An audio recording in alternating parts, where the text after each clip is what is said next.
Ok, hello YouTube.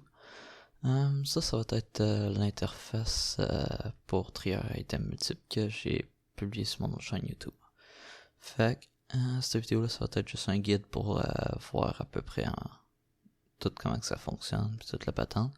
Fait que comme ça, vous allez être capable d'arranger la plupart des problèmes par vous-même normalement. Bon, fait que la première affaire, c'est que ce coffre-là ici, c'est pour mettre nos shulkerbox. Vous autres, allez probablement y mettre dans même, à moins que vous utilisiez Carpet Mod pour les stacker. Ensuite de ça, ici, j'ai utilisé des hoppers de même. Mais si vous voulez, vous pouvez même juste enlever ça, puis faire une ligne de hopper comme ça, puis mettre une carpette sur le top. Comme ça. C'est votre préférence personnelle. Ensuite de ça, mettons qu'on commence par... Je sais pas, man. Ok, on va juste checker, voir toutes les possibilités de comment ça peut se remplir. Fait que... Oups. Item set. Ok. Fait que ça va être notre input. Fait que tous nos systèmes ils vont entrer par ce hopper là. Puis ça va être... ce dropper là, il y a des systèmes qui vont tout le temps dedans. Mais ils sont tirés par en bas, par ce hopper là. Tout de suite en partant. Fait qu'ils s'en vont jusqu'à ici. Puis si ça monte jusqu'en haut, on va le démontrer. Ce comparateur-là va être capable de détecter qu'il y a des systèmes. Puis c'est ça qui va déclencher notre shulkerbox loader ici. Ensuite de ça, notre shulkerbox loader, aussitôt qu'il est plein, right, ça va être aussitôt qu'il va y avoir un item qui va rester ici. Ça va déclencher le changement de shulkerbox, fait que dans pas long. Comme ça. Puis on utilise ici un composteur. Le composteur est important parce que ça compte comme un inventaire. Fait que si on utiliserait, mettons, un bloc normal à la place du composteur, le dropper il serait capable de genre garocher les systèmes de même. Je pense 2. Pendant que ça fait schlac. Fait que faut que ce soit un composteur, même s'il n'est pas 0 tick ou whatever. Composteur est important. Ensuite de ça, ouais, fait que aussitôt qu'il y a des systèmes qui sont passés par ce dropper-là, même si ce comparateur-là, il peut plus lire que des systèmes ici, il va quand même finir de tout enlever les systèmes qu'il y a là-dedans, comme que je l'ai expliqué dans la vidéo principale, grâce à ce comparateur-là. Fait qu'il va continuer jusqu'à la fin. Mais il y a une possibilité qui peut faire en sorte que ça arrête un peu de mettre des systèmes ici. Dans le fond, si on met 2 slices une à côté de l'autre site, c'est comment ça déjà? Je suis un peu mélangé, right? Ok. T'sais, la prochaine slice, elle serait juste comme ça ici. Fait qu'on peut voir que la redstone d'ici, elle peut interférer avec ce comparateur-là, puis ce comparateur-là. Ce que ça fait, ça, c'est que on va simuler ça ici.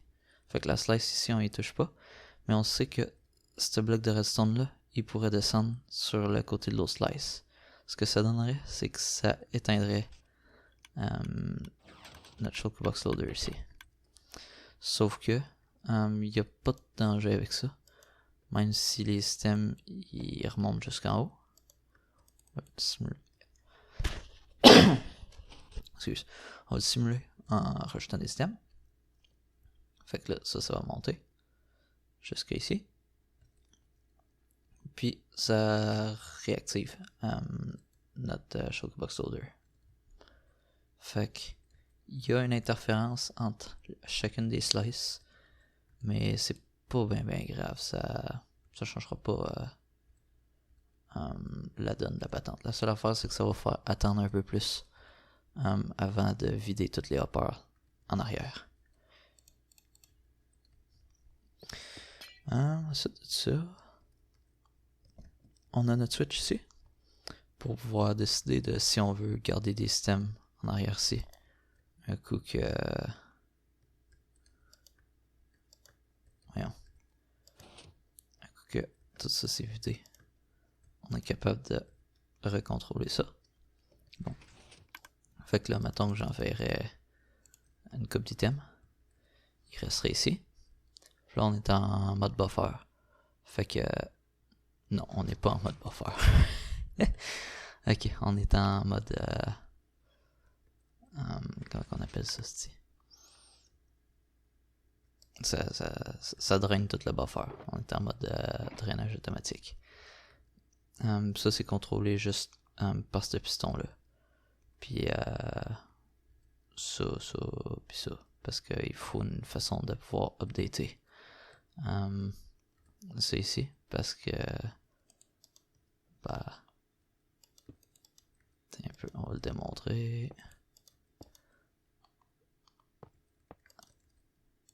Change la direction de la... Voyons. De la poudre de redstone, ça update pas les matériaux à côté. Fait qu'il faut leur envoyer un update. Puis bah, la seule façon que j'ai trouvé de faire, c'est avec ce répéteur-là. Bon. Fait que si on change de mode, comme ça, en rétractant ce piston-là, puis qu'on recommence, là les systèmes ils vont buffer ce coup-ci. Fait qu'on attend que ça arrête. Fait que là il n'y a plus d'items qui se rendent. Puis ben on garde les systèmes ici. Fait que là il est en mode buffer. Il y a une affaire avec ça, c'est que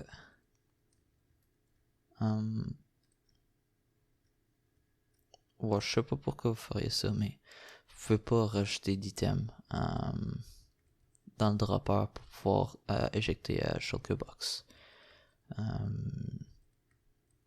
n'y a pas vraiment de place pour trigger le Shulker Box pour qu'il soit éjecté. Mais personnellement, je vois pas trop pourquoi qu'on aurait besoin de ça. Fait que c'est ça qu'ils ont.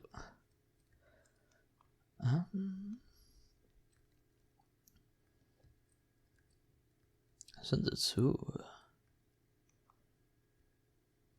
Ici, en tant que tel, le circuit noir, dans le fond, c'est ce qui va contrôler.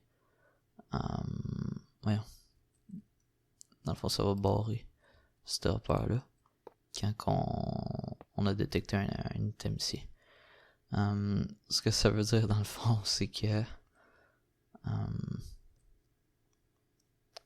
le temps que, dans le fond, on va tout envoyer les systèmes qu'il y a ici, ben, cet hopper-là va être barré.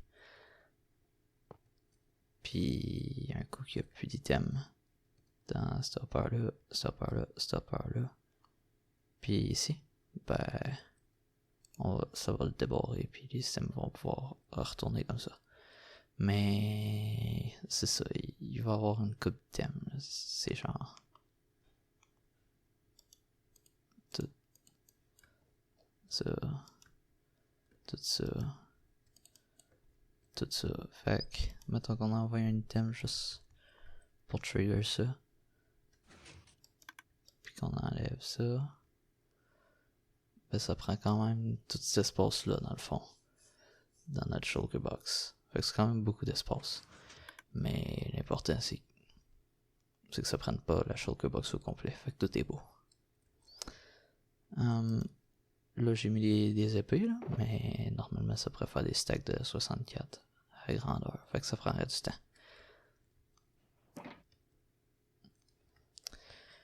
Ah oui. Ici, on a notre chaîne d'hopper pour notre overflow protection. Un peu, ça serait quoi en français? C'est...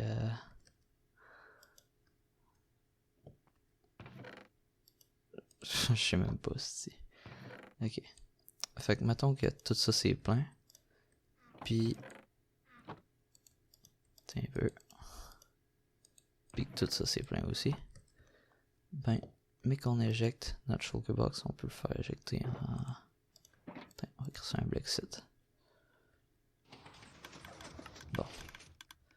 Mais que ça éjecté. J'ai oublié de remplir cette place-là. On va recommencer. On va l'éjecter. Bon, fait qu'il n'y a pas de place site. Fait qu'il est allé dans ce dropper-là. Mais il y a un hopper en dessous. Fait qu'il s'est fait aspirer ici. Dans le fond, comment que ça fonctionne? C'est qu'on a ce dropper-là ici. Plus ce dropper-là ici. Puis un autre comme ça. Fait que quand on envoie un pulse avec un observer, l'observer il va commencer par updater ce bloc-là. Puis ensuite ce bloc-là. Ça se fait instantanément. Fait que ça fait en sorte que le hopper site, il n'a pas le temps de tirer le thème. Fait que si on envoie un pulse à notre bloc site, il va arriver ici. Fait qu'on peut voir que notre bloc est rendu ici. Il s'est pas fait aspirer par le hopper. Mais si notre inventaire est plein ici, puis qu'on envoie un item, ben l'item va être aspiré par le hopper.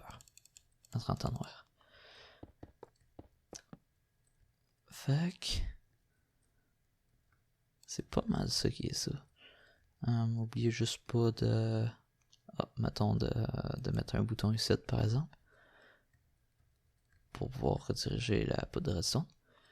Oubliez pas de mettre le comparateur site en mode soustraction.